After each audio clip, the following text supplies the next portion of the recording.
আসসালামু আলাইকুম ভিউয়ার্স। তো গত ভিডিওতে আমরা দেখিয়েছিলাম হোম পেজের যাবতীয় যত টুলস আছে সেগুলো বিষয়ে। তো আজকে আমরা দেখবো ইনসার্ট পেজের যাবতীয় যত কিছু আছে সব কিছু। তো ইনসার্ট পেজে আমরা প্রথমে যদি দেখি খুব একটা গুরুত্বপূর্ণ জিনিস, সেটা হচ্ছে টেবিল। অর্থাৎ আমি যদি আমার প্রেজেন্টেশন ফাইলে কোনো টেবিল ইউজ করতে চাই যেখানে বিভিন্ন পয়েন্ট থাকবে, আমি বিভিন্ন প্রয়োজনে পয়েন্ট দরকার, তো সেক্ষেত্রে আমি টেবিল ইউজ করতে পারি। এখানে টেবিল আমি ম্যানুয়ালি যেভাবে আসে আমার যে কটা রো দরকার, যে কটা কলাম দরকার, সে কটা কলাম এখান থেকে জাস্ট আপনি ধরলে, কাঁচা ধরলে এখানে শো করবে। সেই ক্ষেত্রে আপনার প্রয়োজন মতো এখান থেকে নিয়ে নিতে পারেন, অথবা আপনার এখানে ইনসার্ট টেবিল আপনার কতগুলো রো লাগবে, কতগুলো কলাম লাগবে, এখানে আপনারা ম্যানুয়ালি লিখেও দিতে পারেন যদি এখানে, কারণ এখানে তো লিমিটেড কয়েকটা আছে। এর থেকেও যদি বেশি চাই তাহলে এখানে আপনারা লিখে নিতে পারবেন। তো এই হচ্ছে আপনার টেবিলের কাজ। দেন টেবিলের কাজ আপনার এটা ক্লিক করার পর এখানে ফিল কালার নিতে পারবেন। ফিল কালার এটা নিলাম, নেওয়ার পর এই যে রঙটা, অর্থাৎ কমলা কালারের রঙটা, এইটা আমি চাইলে আমার নিজের ইচ্ছা মতো আমি যেখানে করি সেখানে দিতে পারি। সেটা হচ্ছে আমি ফার্স্ট কলামে দিতে চাই, তাহলে আমার ফার্স্ট কলামে এটা শো করছে। দেন আমি এখানে উঠাই দিই, আমি লাস্ট কলামে চাই তাহলে লাস্ট কলামে শো করবে। তারপরে আমি যদি এখানে টোটাল রতে ক্লিক করি তাহলে টোটাল রতে ক্লিক করবে, এটা শো করবে। এইটাই আর কি এর কাজ। তার মানে ইনসার্ট পেজ নিজে দ্বিতীয় অপশনে দেয়, তাহলে এখানে দেখছি পিকচার, অর্থাৎ আপনার ডিভাইসে যদি কোনো পিকচার আপনি এর ভিতরে অ্যাড করতে চান তাহলে পিকচার এখানে ক্লিক করে দিস ডিভাইসে ক্লিক করে আপনারা যে কোনো পিকচার এখান থেকে অ্যাড করতে পারবেন। আর এটা আপনার ম্যানুয়ালি আরেকভাবে করতে পারেন, সেটা হচ্ছে যেখানে আমার পিকচার দেখতে পাচ্ছেন, এটা জাস্ট ধরে যদি আমি এখানে মানে প্রেস করি তাহলে এখানে শো আছে। অর্থাৎ এইটা জাস্ট আপনার খুব একটা ম্যান্ডেটরি না যে আপনার ইনসার্ট পেজে ওখানে ক্লিক করে করতে হবে, সব কিছু এখানে করতে পারেন, কিন্তু এর একটা আলাদা অপশন, অর্থাৎ যে একটা অ্যাপস আছে ওইটার আলাদা ব্যক্তিগত অপশন, অথবা আপনারা ফাইল থেকে সরাসরি ডিরেক্টলি বেশি ব্যবহার করা হয়। দেন আমি ডিলিট করে দেবো। দেওয়ার পর আমাদের অ্যালবাম, ফটো অ্যালবামটা এমন, আমি এটা একটু বোঝাই। সেটা হচ্ছে আমি এখান থেকে ধরুন একটা পিকচার এখান থেকে নেবো। আচ্ছা, এখানে যদি পিকচারে দেয়, আমার পিকচারের স্ক্রিনশট থেকে এই ধরনের এটাই নিলাম, নেওয়ার পর ইনসার্ট করার পর আমি দেখেছি এখানে 10-12টা এখানে পিকচার নিলাম, নেওয়ার পর ইনসার্ট করবো। আমি এখানে জাস্ট একটা নিয়েছি। দেন এখানে ক্রিয়েটে ক্লিক করলে আমার এখানে ফটো অ্যালবাম, অর্থাৎ আপনারা ওই যে বিশেষ করে ছোটোকালে বিভিন্ন ফটো আমরা পরপর সাজিয়ে সাজিয়ে থেকে ভিডিও বানাতাম, এমন টাইপই, কিন্তু এটা প্রেজেন্টেশন ফাইল আকারে।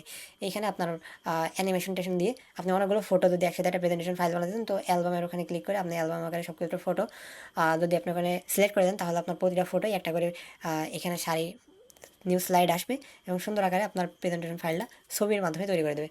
দেন আপনার এই যে শেপ, অর্থাৎ শেপ হচ্ছে আপনার বিভিন্ন ধরনের শেপ আছে, এগুলো আপনার এখানে ইনসার্ট করতে পারবেন। আচ্ছা, আমি একটু এই যে হোয়াইট স্ক্রিন আসলাম যাতে আমার ভালো করে দেখতে পারেন। দেন এখানে যে শেপগুলো আমি দেখতে পাচ্ছি, এখানে যে শেপটা আমার দরকার সেই শেপটা ক্লিক করে আমি এখানে নিতে পারি। অর্থাৎ আমি সার্কেল প্রয়োজনে সার্কেল দেবো। দিন এখানে রং করার বিভিন্ন অপশন আছে, এই যে এখানে বিভিন্ন ধরনের রং করতে পারবো। তারপর এখানে দেখি ইনসার্ট পেজে, তারপরে এখানে আমার আছে আইকন, অর্থাৎ আইকনটা আপনাদের পিসিতে নেট কানেকশন থাকে তাহলে এখান থেকে ইউজ করতে পারবেন। এখানে বিভিন্ন ধরনের আইকন দেখতে পাচ্ছেন, অ্যাপেল এটা ওটা।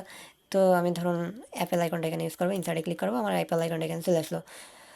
তারপরে আমি যদি ইনসার্ট পেজে ক্লিক করি তাহলে 3D মডেল, এইটা আপনার পিসি মানে আমি যদি এখন দেখাতে চাই আমার সময় লাগবে অনেক, কারণ এটা ক্লিক করলে অনেক লোডের বিষয় আছে, অনেক নেটের বিষয় আছে। তো এটা আপনার ক্লিক করলে যে আইকনে যেরকম অপশন শো করে এরকমই অপশন শো করবে, ওখান থেকে আপনারা নিয়ে নিতে পারবেন। দেন স্মার্ট আর্ট হচ্ছে তো আপনার বিভিন্ন ধরনের পয়েন্ট আকারে, যেমন সমাজ বইতে ক্লাস 10-এ যারা সায়েন্সে ছিলেন, ওই যে বিশ্ব পরিচয় বইতে আর কি ছিল এমনটা, বিভিন্ন জাতিসংঘের প্রতিটা সেক্টর সম্পর্কে এবার বিস্তারিত এমন টাইপ একটা শেপ ছিল।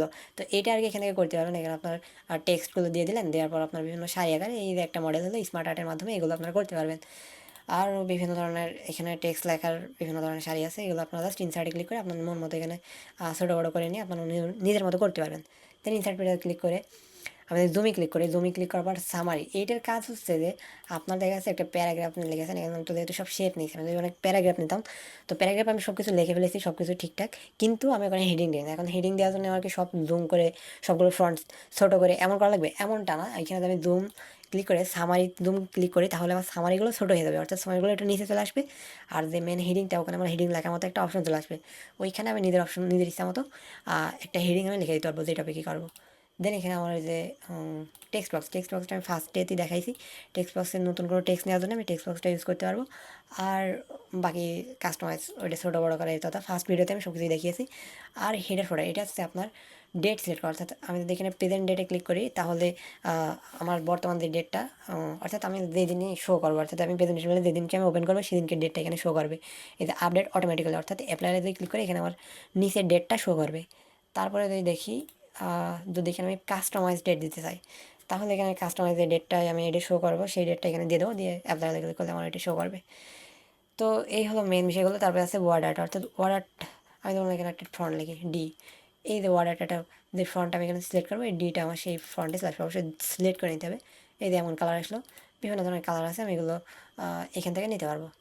তো ওয়ার্ডারের কাজ এইটা। আরেকটা আছে অর্থাৎ এর ভিতরে আমি ভিডিও নিতে চাই, ভিডিও নেওয়ার জন্য ওই সেম আমি এখানে ধরে ডিরেক্ট এখানেও নিতে পারি, কিন্তু এর যে অপশন আছে মানে অ্যাপস বানানোর জন্য একটা অপশন দিয়েছে, তাহলে এখান থেকেও করতে পারি। এই আপনি সব কিছু এখানে জাস্ট ফাইল থেকে ধরে ডিরেক্ট এখানে নিতে পারবেন। তারপরে অডিও সেম, আপনি অডিও ডিরেক্ট এখান থেকে ধরে এখানে নিতে পারবেন, অথবা এখানে ডিরেক্ট রেকর্ডও করতে পারবেন।